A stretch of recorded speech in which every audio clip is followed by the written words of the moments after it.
Hey guys, welcome back to the channel. This is Jay, and I'm coming at you with another Crafty Stamp Company inspiration video for the January 2025 Crafty Crew kit. Um, the first time we were playing with this, we played with the stamp set with the kids, which is the You're My Person stamp set. And this time around, I thought we would use the birds and play around with Love is in the Air. You can see how cute these guys are. I did pre-color them, so once again, if you do want to see coloring specifically, throw a note in the comment section so that I will put that into the videos going forward. The Crafty Kit is available until December 15th on pre-order, so if you're interested in more information on that, there are links down in the description below. Anyway, I wanted to have sort of a looser background. The paper pad that comes with this month's kit is very red and like brown dominant, so I thought it would be fun to just sort of ink smush a background.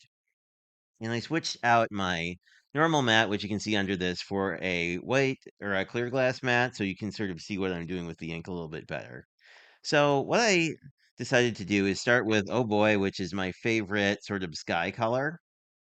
And there's a couple different ways we could go with this. We could mix in some teal, which would work. That would give you sort of a bluish teal look. You could mix in something like Cummerbund, which is basically just a darker version of this ink, or we could mix in some navy. And we could also mix in some brown, obviously, to like keep going. So let's see how that turns out. This is kind of a fun technique. So basically, all you want to have a surface that you can clean off dye ink from. And you don't have to use dye ink. You can basically use any water-based pigment. So your watercolors or your pigment powders or any of that stuff will work. So basically, what I'm going to do is just get some ink on the surface here and just sort of like stamp some out, right?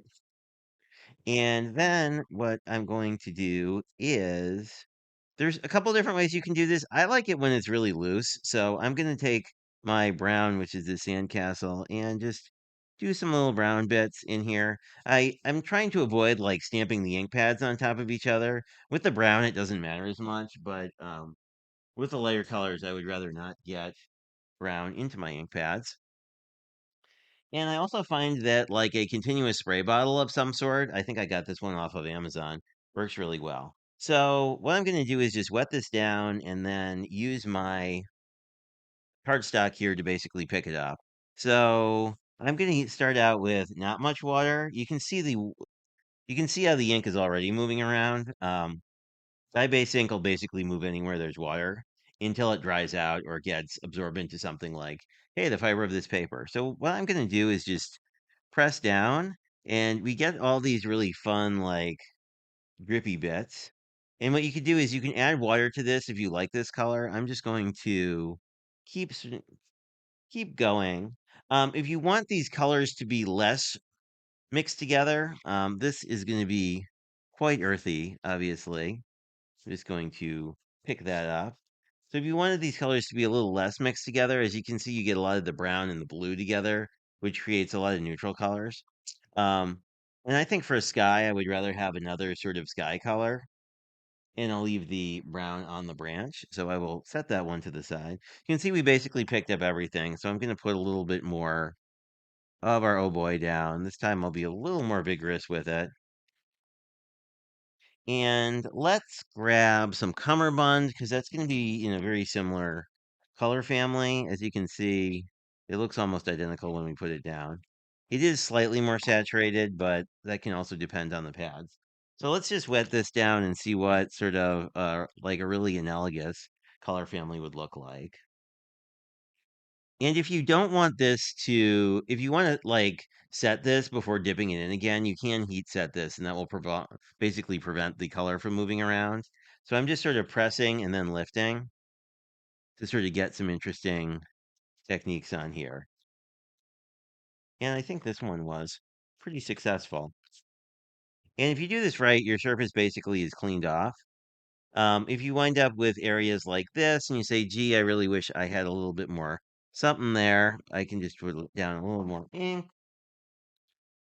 hit it with a little more water, and kind of figure out where that piece is, and then just put it down. And now we have something there. I'll just use the rest of this. And if you drag, it will basically move the color around. So Now we have kind of this neat sort of mottled sky. And I did a bunch of these earlier, so we will cut to that in a second. But as you can see, this gives just a lot of movement and interest, and it took us about 4 seconds to do. This one is very similar to the one we just pulled. This one is a lighter version of that. You can see we got some like fun little droplets going on this one as well. But I think this one is my favorite, but I want to look at the purple as well. Because basically what I'm thinking for this card, thinking a couple different things, but primarily I want sort of a branch somewhere like this, and then I wanted to pull in some of the paper to sort of use as I think it would be fun to sort of cover up that transition. I do kind of want to mat that on something, but then I also stamped out the lovebird sentiment. So I think we want to do this, but I kind of want to put this on something first. But this is what it looks like with the purple. Now, the pro of the purple is that it's going to be a complement to the yellow. And if we really wanted to make it the purple more dominant, we could just flip it around. Although I don't like this transition as much. But basically, the purple is going to make the birds pop a lot. But I do kind of like just doing it in this more vibrant blue. I think, especially if we put the branch where this sort of natural lighter area is, and when we trim this, if we trim this, with this section at the bottom, I think this is going to look really fun. And then we do have some little hearts as well that come in the stamp set that I'm just going to use, put some hearts in this area and go from there. The other thing we could do is move this up. What if we rotate it? Because it's always good to like check kind of like this. That's kind of neat with, I kind of want it, I do like it sort of like this. So let's run with this one. Um, what we can actually do let's trim this first.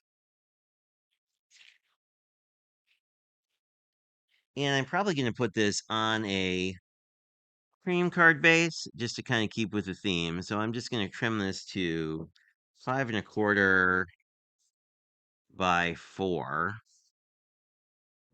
And then I'll also get rid of some of the stuff on the side that I'm not as wild about. Let's just get this out of the way. I also want to cut a 1.5 piece here because I would like to mat the sentiment. Well, whatever you want to call it. The strip of the sentiment will go on eventually. This we may want to trim down, but let's just get a sense. This will be pretty good. It's a pretty good match for the blue. I think this paper is actually a little muted, which I think is going to fit our needs quite well. Okay, so I like it. I like this like this. I do want to cut this to the this 4 inch length, but we can do that once these are glued down. So let's get this together.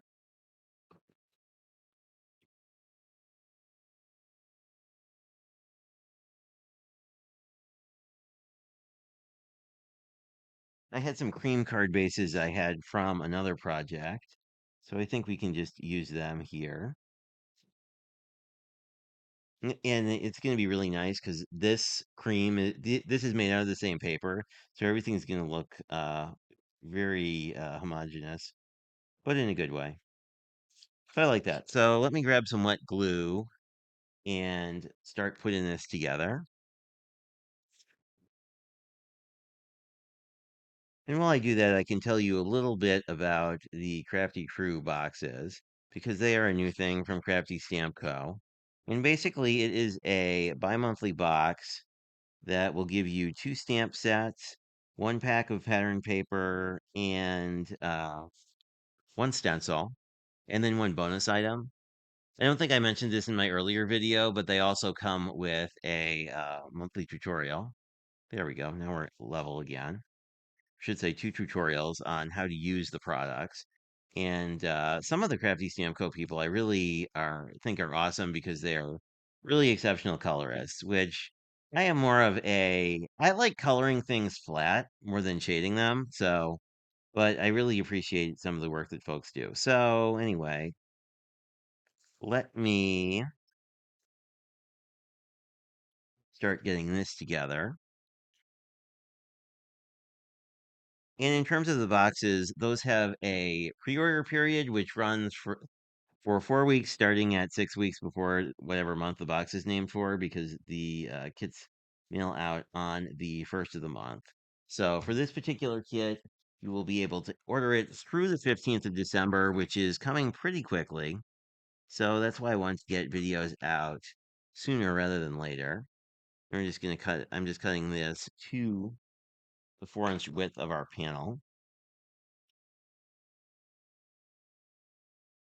And I think I'm going to cover up the release Beckley piece, but I do kind of want to show the background through this.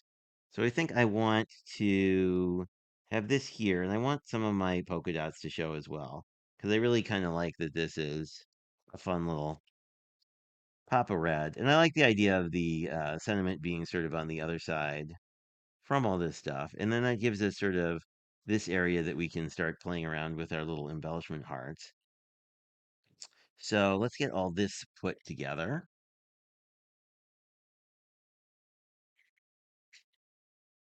Of course, you can subscribe to the box and get it at the best possible price. And there is also a la carte ordering options if that's more your vibe. I know that some people prefer to know what's in the box before, you know, picking it up. Other people are just really happy with a given brand and, would rather be subscribed because then you don't have to think about it and pay attention to dates. And, one less thing to worry about this time of the year always makes me happy. Okay, so we have our lovebirds on here. And I'm still using wet glue. I think you would definitely want wet glue to kind of keep your smushed panel down because let me see if I have an example here. Yeah, so like the water does sort of warp your paper. Not horribly, it will, but wet glue will definitely make it nicer long term. So we have that together. So now I just want to see where I want to put my little hearts. I really like 'cause this transition right here, I really like. So I kind of like the idea of them sort of trickling up here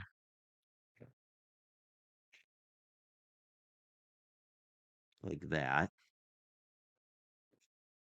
Yeah, I think that's gonna look quite fun. Okay, so I'm going to grab my, not that end, but I'm just going to grab my pokey tool and pick this up so that I can just put some wet glue down. Whoop, hopefully not spill wet glue, but I really like this line here, so I wanted to have a heart there.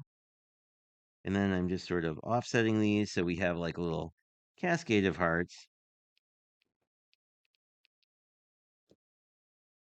And in all the like promo photography, you'll see that these birds are actually done in blue. But my mother's favorite bird is actually the goldfinch, and her second favorite bird is the oriole. So I thought, since I will probably give this to my mom, that it would be good to do them in a yellow bird. And I used my scan and cut to cut this out. If this sort of white area here bugs you, you could either just take a little ink tool and put some blue in there. But I don't know. I don't find it particularly problematic. And I think the last thing I'll do, because I really want these hearts to pop a little bit, is just grab some kind of gloss gel. As always, thanks for watching. And stay tuned for more Crafty Stamp Co. inspiration. As you can see, this turned out to a really cute card, and it is 15 degrees right now in Wisconsin. So I am really in the mood for spring, and this cheered me up immensely. It is always great to craft with you guys. And if you have any questions, feel free to leave them in the description, or I should say in the comment section below. Thanks much, and have a great day.